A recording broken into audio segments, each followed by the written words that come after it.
Shalom e bem-vindos à Via Rápida Israel, uma frase do hebreu que significa amarás a Israel. Esperamos que vocês fiquem conosco porque nosso professor Dr. Baruch vai compartilhar um estudo expositivo da Bíblia. Dr. Baruch é professor titular no Instituto Zera Avraham, com sede em Israel. Ainda que todas as aulas no Instituto são dadas em hebraico, o Dr. Baruch fica feliz em compartilhar este estudo semanal com dublagem em português. Para mais informações sobre nosso trabalho em Israel, visite nosso site amarasaisrael.org.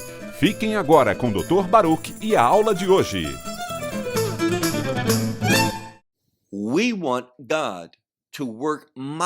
Nós queremos que Deus haja poderosamente neste mundo. E, biblicamente, nós vemos, desde a ascensão do Messias, que ele tem agido no lugar conhecido como eclésia local. Uma casa de Deus. Um lugar para aqueles que são chamados. Eclésia significa exatamente isso, os que são chamados. A sua tradução, entretanto, é igreja, mas nos faz lembrar de pessoas como Abraão e aqueles sobre quem João teve uma visão no livro do Apocalipse, e aqueles que, deste mundo, são chamados para a sua luz maravilhosa, para serem um testemunho da sua verdade, do seu agir, e fazer isso para trazer glória e honra a Ele. Deus age poderosamente por meio de uma congregação local. E essa congregação pode ser formal, localizada num prédio, ela pode ser enorme, com milhares de pessoas, ou ela pode se reunir uma vez ou algumas vezes na casa de alguém, a cada semana, ou até pode mudar de um lugar para outro, podendo participar apenas algumas pessoas, talvez 6, 10, 15, 20, 30 pessoas, tanto faz. Mas esse também é um movimento do Espírito Santo. Não olhe negativamente para essas congregações menores, essas congregações domésticas, porque foi assim que tudo começou. E eu acredito que Deus pode estar nos levando de volta a uma experiência como essa. Agora, pegue sua Bíblia e olhe comigo em 1 Timóteo capítulo 3. Na semana passada, nós vimos que Deus tem ensinamentos. Nós estamos estudando as epístolas pastorais. Estamos vendo instruções para a congregação local. E precisamos aceitá-las como mandamentos divinos. Instruções essas que não devem ser comprometidas. Quero partilhar com vocês um relato bíblico do livro de 1 Samuel. E diz respeito apenas a essa pessoa, Samuel, e há um outro, Saul. Samuel era um sacerdote. Ele tinha um chamado em sua vida. Mas o rei era o escolhido do povo, Saul. Um dia, Saul ficou muito alarmado, porque Samuel disse: "Eu irei e oferecerei os sacrifícios antes de irmos para a batalha." Samuel era um homem de seu mundo. Mas, de acordo com o pensamento de Saul, do seu ponto de vista, da sua mente racional, daquilo que ele achava que era lógico, baseado nisso, ele havia imaginado que Samuel viria mais cedo. Porém, Samuel não veio. Assim, porque ele viu pessoas começando a fugir dos exércitos de Israel, ele ficou preocupado. Ele começou a olhar as coisas com olhos humanos, para pensar nas coisas com uma mente racional e a agir de forma lógica. E o que isso causou?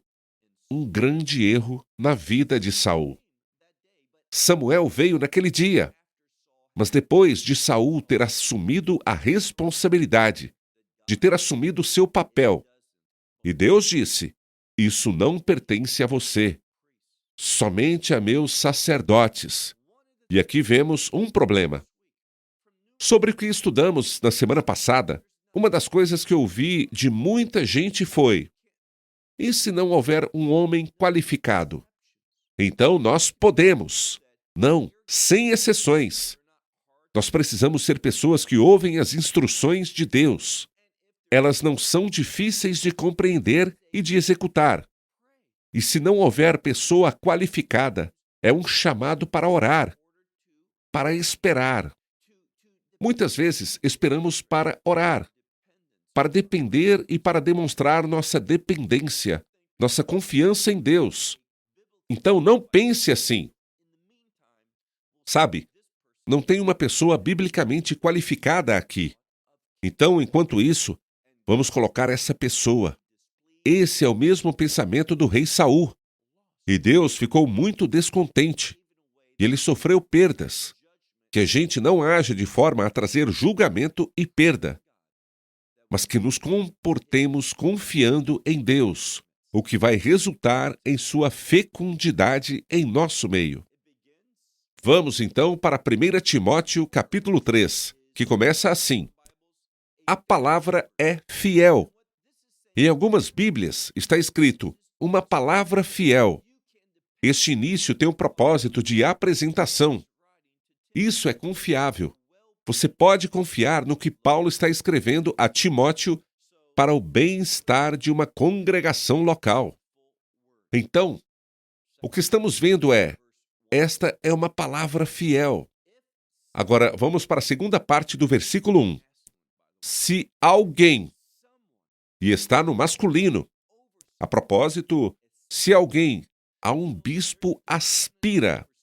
Nessa situação, existe uma posição de bispo, que é semelhante a um pastor, que pode estar liderando uma congregação ou supervisionando algumas. Mas se alguém aspira a este cargo, diz aqui, um bom trabalho ele deseja. Isso é uma coisa boa de se fazer. É importante. Mas só porque ele aspira a esse cargo, só porque ele deseja esse cargo, isso não significa que deva ser colocado lá porque ele quer. Existem qualificações. Vamos agora passar para o versículo 2. Portanto, na verdade, a primeira palavra no versículo 2 é a palavra dei, em grego, que significa algo que é totalmente necessário, algo que é uma necessidade absoluta. Não pode ser mudado ou alterado. É uma palavra muito significativa. Assim, a palavra portanto, que vemos primeiro em português, é, na verdade, a segunda palavra no texto em grego. Portanto, é totalmente necessário que o bispo seja irrepreensível. O que isso significa? Significa que não deve haver algo em sua vida que se destaca de forma negativa, de forma contrária. O seu nome é mencionado e imediatamente todo mundo pensa sobre esse erro em sua vida, essa ação que ele fez ou não fez, algo que aconteceu que realmente deixa cicatrizes de forma quase irreparável, que é a reputação deste homem. Então, está escrito, é absolutamente necessário, portanto, que o bispo seja irrepreensível. E o que mais? Quem atua como bispo? Os homens. Os homens atuam como bispos. Portanto, eles precisam ser homens, de uma só mulher. Isso também é algo muito debatido. Deixe-me dizer uma coisa. Eu tenho alguns amigos próximos que se divorciaram e servem como pastores. Eu amo esses homens. Eles são homens piedosos. Mas nós discordamos nesse ponto. Então, não estou aqui para dizer no que outras pessoas acreditam, como outras pessoas entendem essa passagem.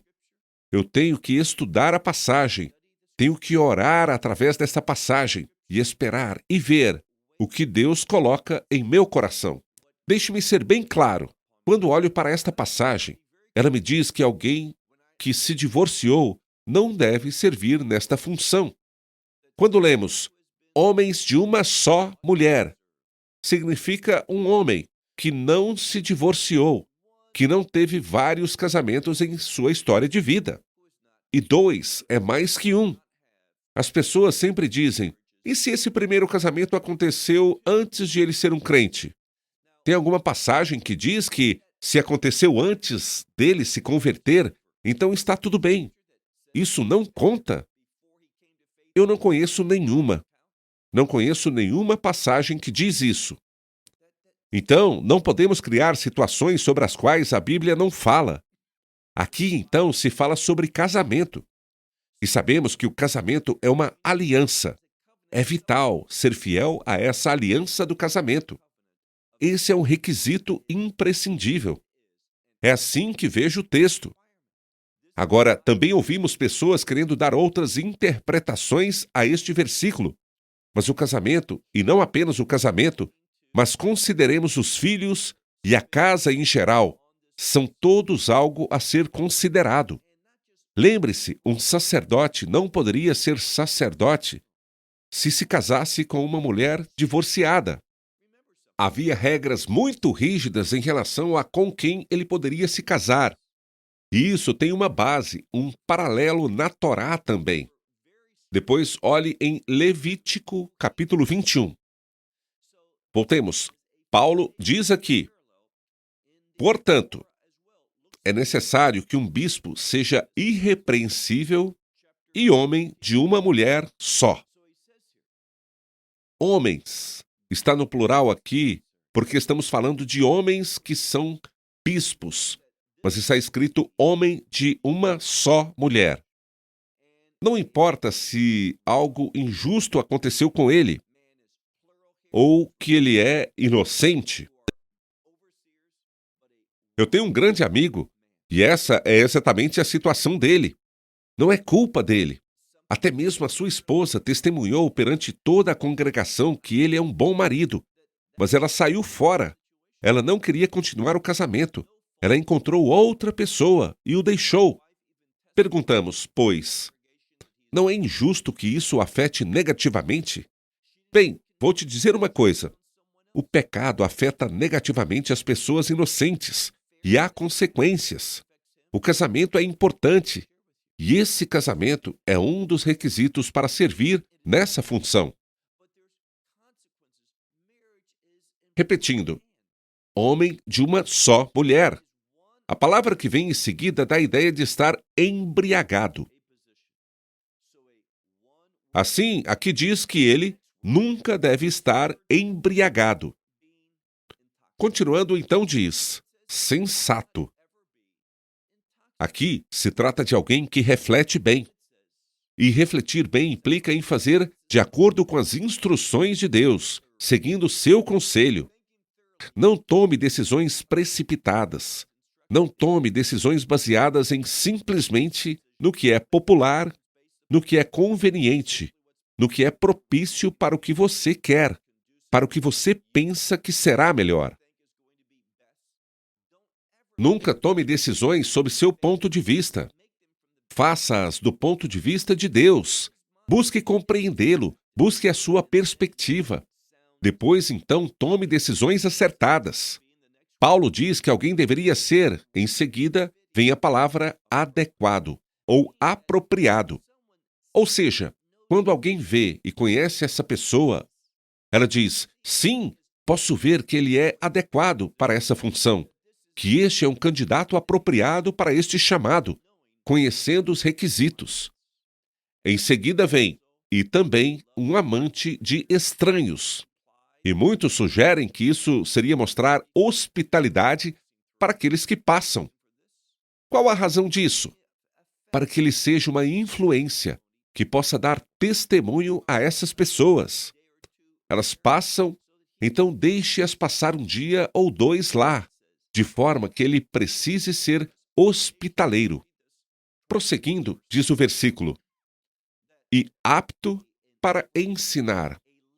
Porque fundamentalmente, nós veremos isso no final do nosso estudo, um bispo, um líder, na verdade, o termo pastor, geralmente é professor-pastor. Não é apenas pastor, mas um pastor que consegue lidar com a palavra de Deus, ou seja, que está apto a ensinar. Veja o versículo 3. Aqui diz que um bispo não deve estar embriagado e não se entregar, ou seja, não ser influenciado, não ser atropelado pelo vinho, o que significa que o álcool não governa sua vida, não o leva a nenhuma decisão, qualquer que seja ela.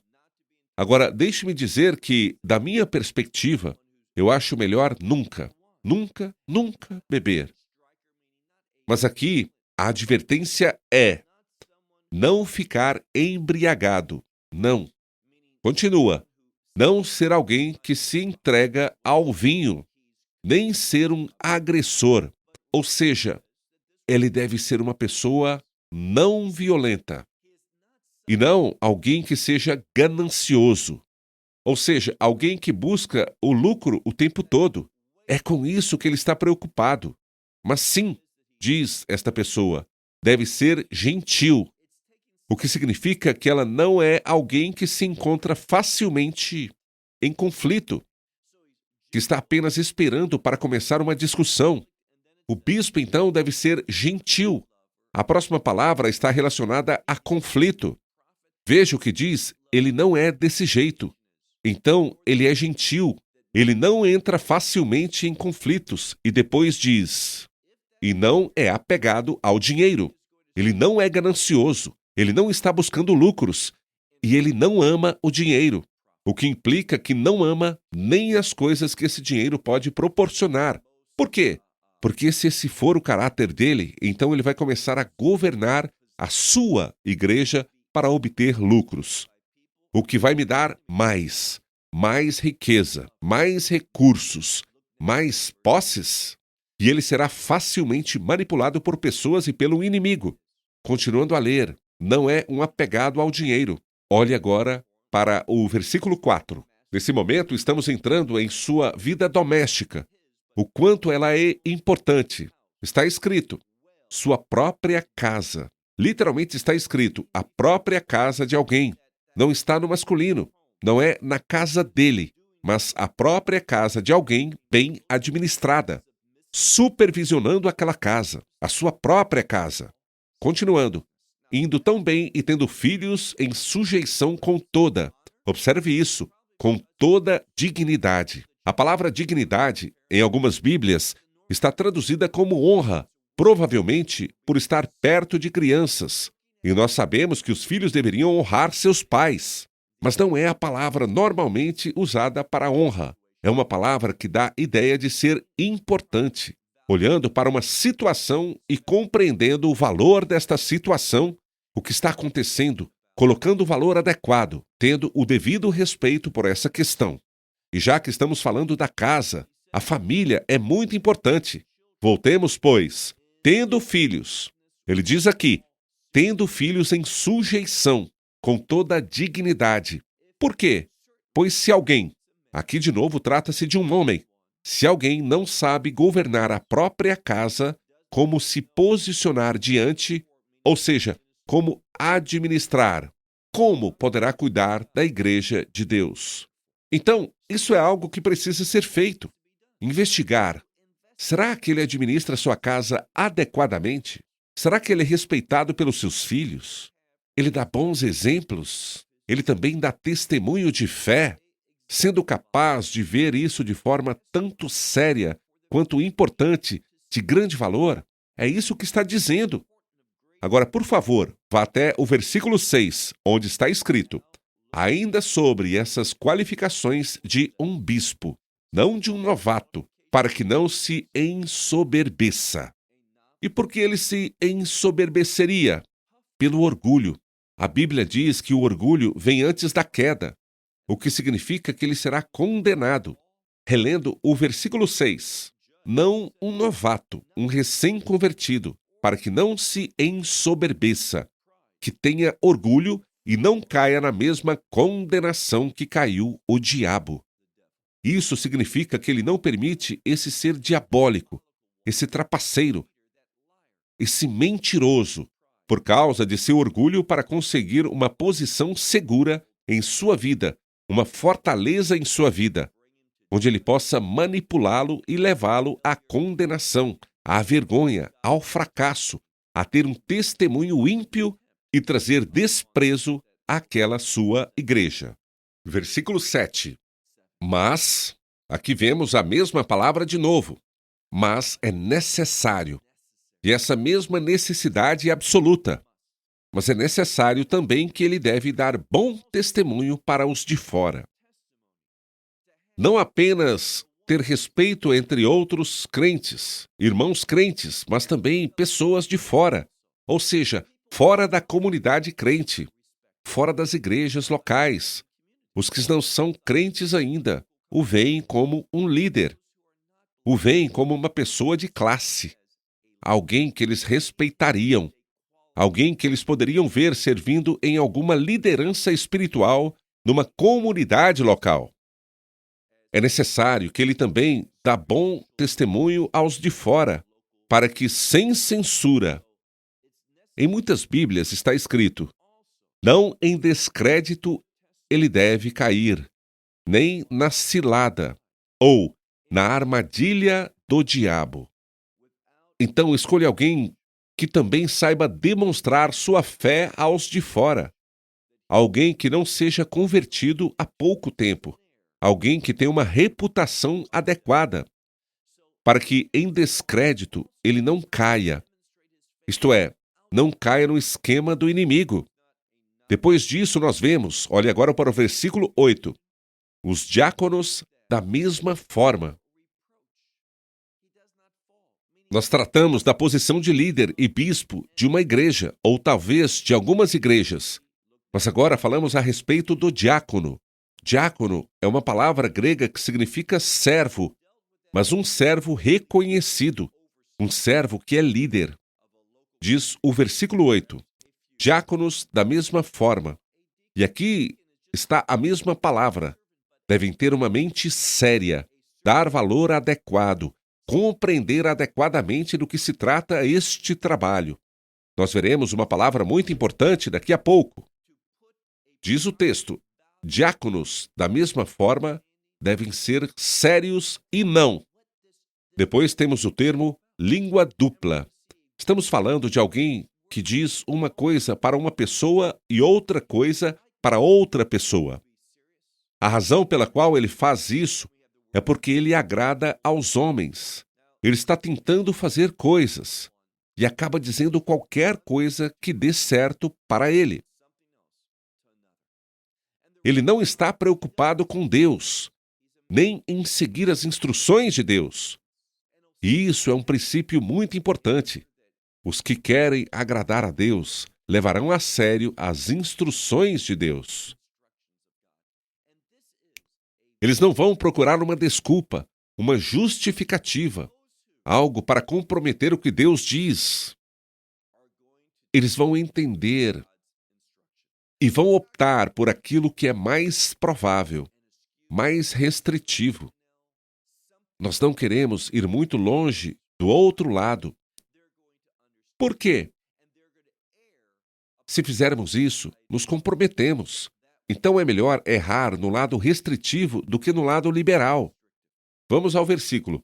Diáconos, da mesma forma, sejam sensatos, sejam homens de palavra. Não sejam dados a muito vinho, mas continua, também não. Aqui vemos a mesma palavra que significa ser ganancioso, ou que busca lucros. Não seja alguém que entra nesta função para lucrar. Não é disso que se trata. Não é mesmo. Se você fizer isso, você será manipulado pelo inimigo. Ele começará a compreender sua teologia, suas convicções.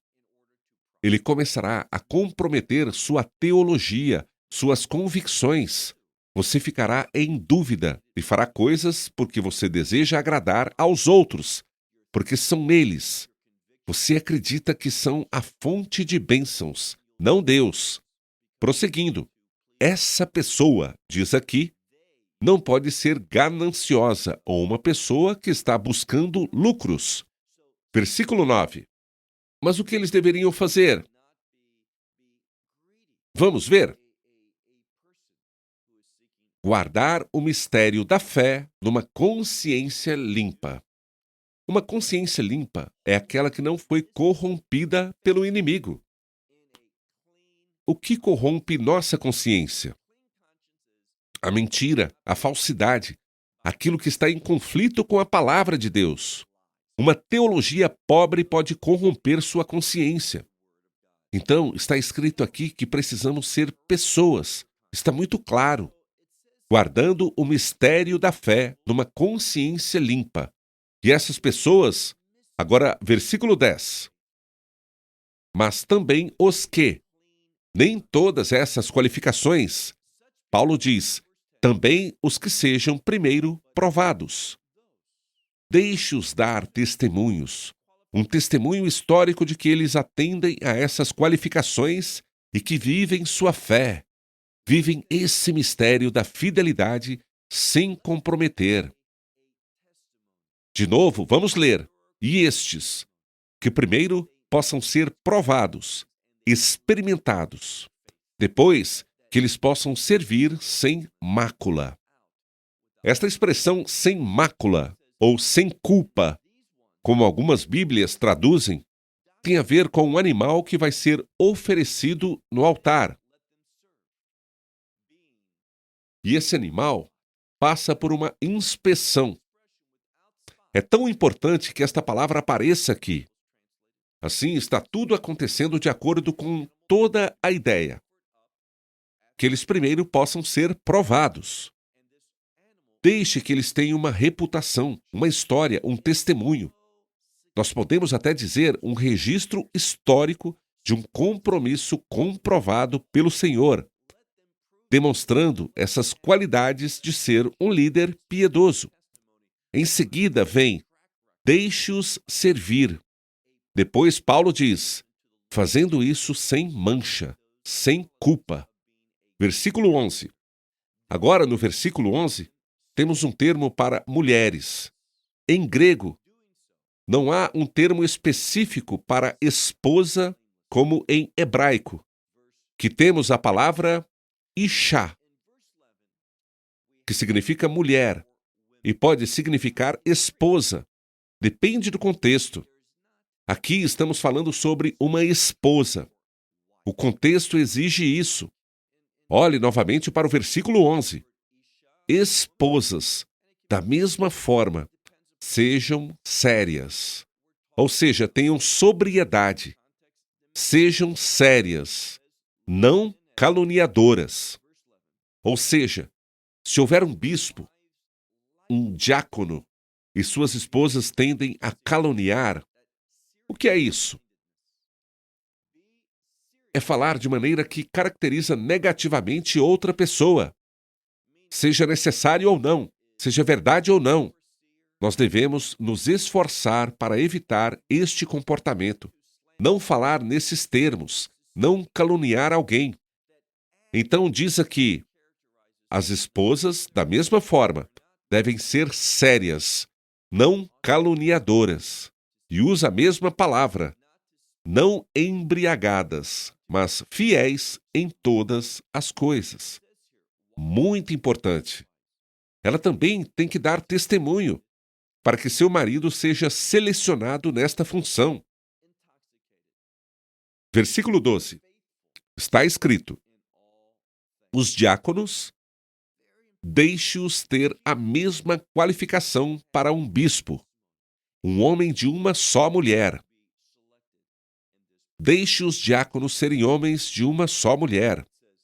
Repetindo, vemos a mesma coisa. Na minha opinião, o divórcio significa que não se pode servir como pastor, como diácono, como bispo. Deve ser homem de uma só mulher.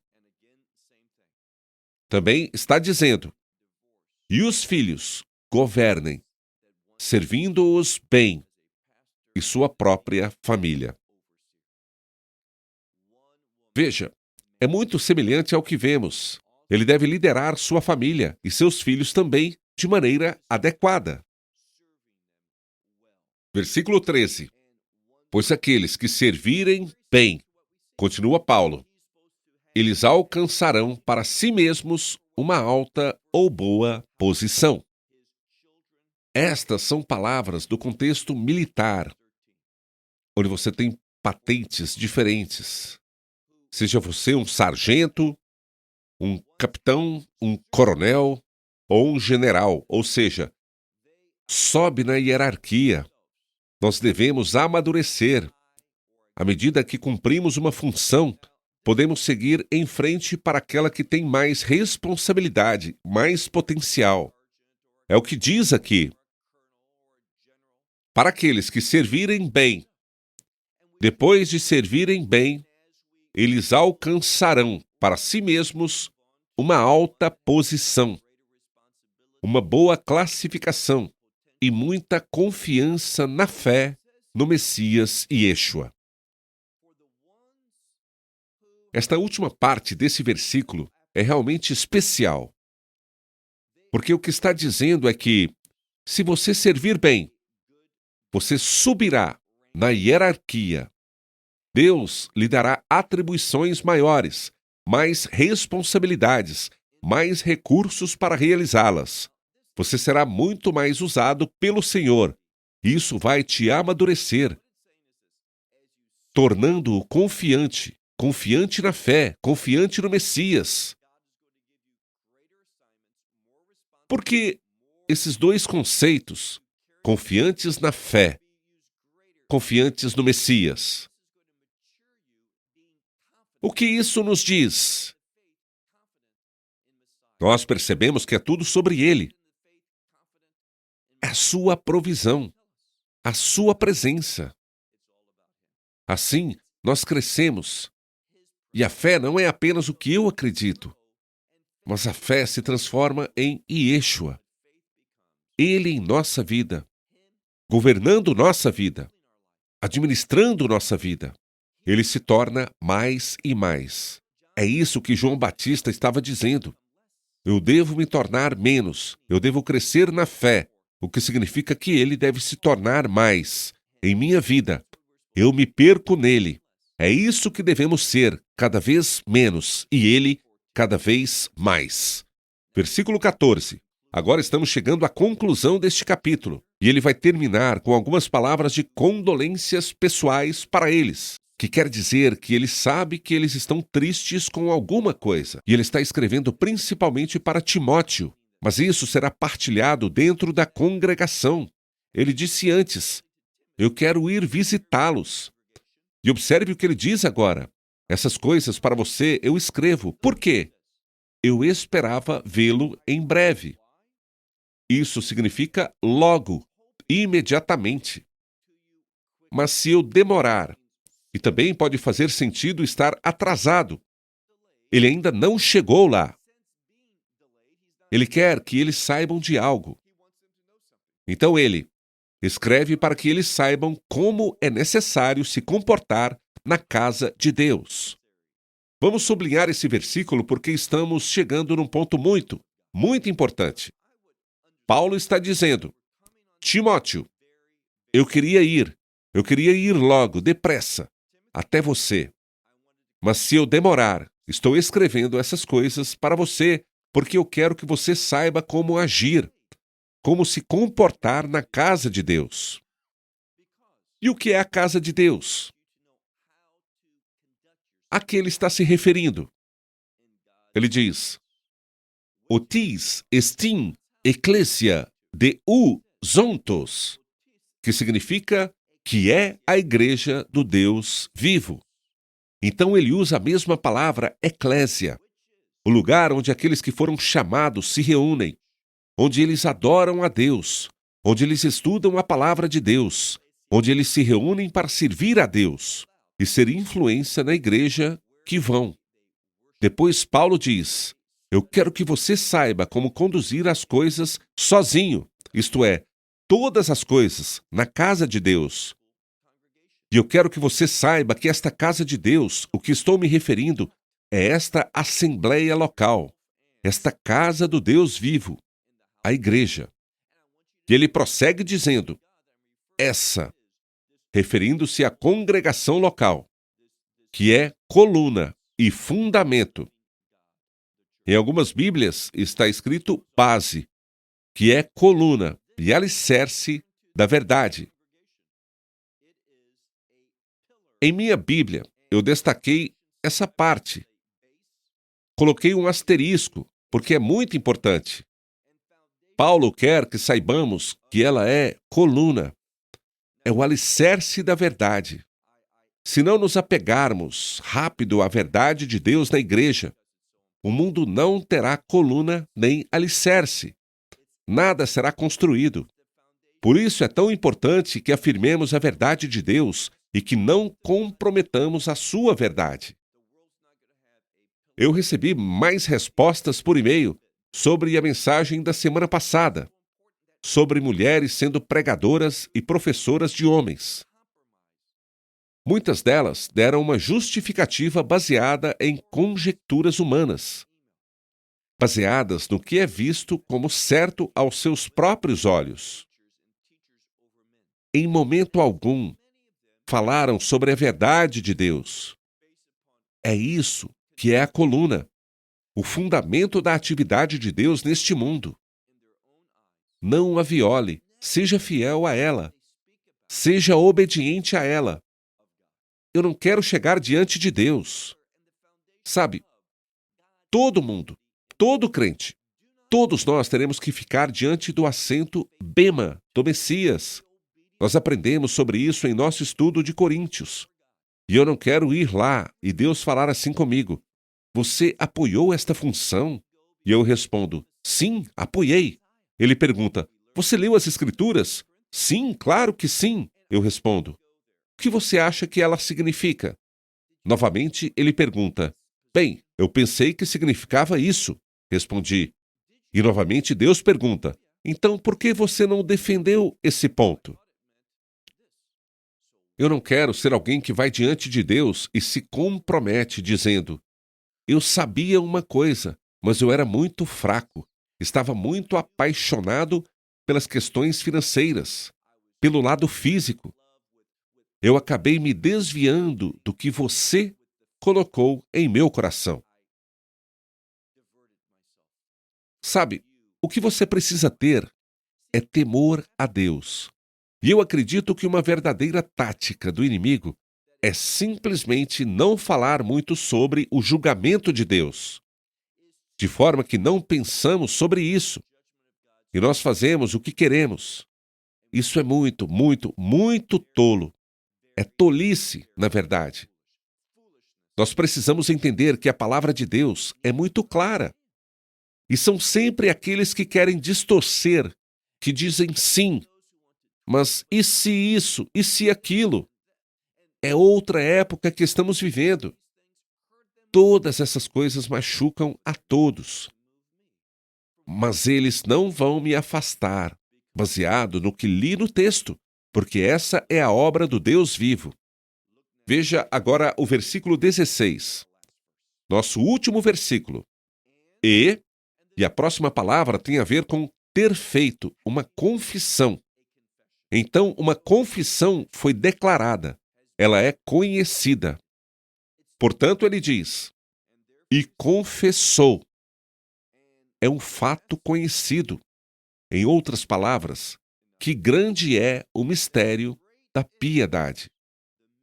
Por que você acha que agora, em todos os tempos, Paulo diz isso? Isso precisa ser confessado por todos. É preciso reconhecer esse fato, que grande é o mistério. E esta palavra pode significar uma piedade severa. Muitas Bíblias traduzem como piedade, mas trata-se de alguém que está muito, muito preocupado com atenção para a direita ou para a esquerda, longe do que Deus diz. Sabe, eu estou mais preocupado com a visão de Deus sobre mim do que com o que você pode pensar de mim ou de qualquer outra pessoa. Porque você não é meu juiz. Eu não sou seu juiz. O nome Daniel nos lembra que Deus é meu juiz. Eu tenho que prestar contas a Ele. Por isso, quero errar por excesso de cautela e dizer: sabe, aqui diz assim. E você sabe que foi assim que pensei que significava? Portanto, eu fui fiel ao que o Espírito de Deus me deu. eu não comprometi. Então ele diz aqui, grande, e a palavra é mega. Grande é o mistério da piedade. O que vemos aqui? Essa é uma espécie de bênção. É uma espécie de declaração de maravilha. Ele diz, Deus foi manifestado em carne. Isso é muito importante. Alguém diz, mas a Bíblia não fala sobre a divindade do Messias? Sério? O que você entende por essa frase? Deus foi manifestado em carne. Nós vamos ver, ele está falando de Yeshua, sobre Jesus aqui. Ele diz, Deus foi manifestado em carne. Depois nós temos justificado no Espírito, o que quer dizer justificado. Bem, aqui está se falando que Deus provou, demonstrou que o Messias, que tudo o que ele fez foi justo. Essa é uma referência ao Espírito de Deus vindo sobre Yeshua, sobre seu corpo morto, e ressuscitando-o dentre os mortos. Mas seu espírito nunca morreu. O espírito nunca morre, ou seja, não se finda. Ele vai para um de dois lugares. Entretanto, nós não vamos falar sobre o tempo anterior a esse momento, o Sheol, o seio de Abraão, a Gehinnom, ou o inferno. Mas aqui fala que Deus foi manifestado em carne e ele foi declarado justo. Ele que se manifestou em carne e Yeshua. E ele foi justificado no Espírito, referindo-se à ressurreição, à confirmação de Deus. Ele foi visto pelos. A Bíblia diz anjos. Tudo bem. Talvez nesse sentido, a palavra anjo pode significar um mensageiro. Esses são nossos apóstolos. Então, eles podem ser os servos mensageiros que ouviram. E o que eles fizeram? Eles o proclamaram entre as nações, e ele foi crido em todo o mundo. Por último, sabemos de uma coisa. Fala sobre o Messias, sobre a reencarnação, sobre a encarnação, a sua crucificação e, por fim, a sua ressurreição. Simplesmente fala assim. E foi recebido na glória. Agora, não sei sobre você, mas eu acredito nisso. Eu acredito que Yeshua é, de fato, Deus. Quando ele veio a este mundo, Deus em carne. Eu acredito que Deus demonstrou na ressurreição que ele recebeu tudo que o Messias fez. Ele ressuscitou dos mortos para significar que ele é o Filho do Deus vivo. Houve uma testemunha que declarou que o viu vivo, ressuscitado dos mortos. Eles proclamaram entre as nações, e ele foi crido em todo o mundo. Claro, Deus o recebeu de volta ao céu através da ascensão. Isso é muito importante. Deixe-me te fazer uma pergunta. Você vai servir a Deus? Você o aceitou?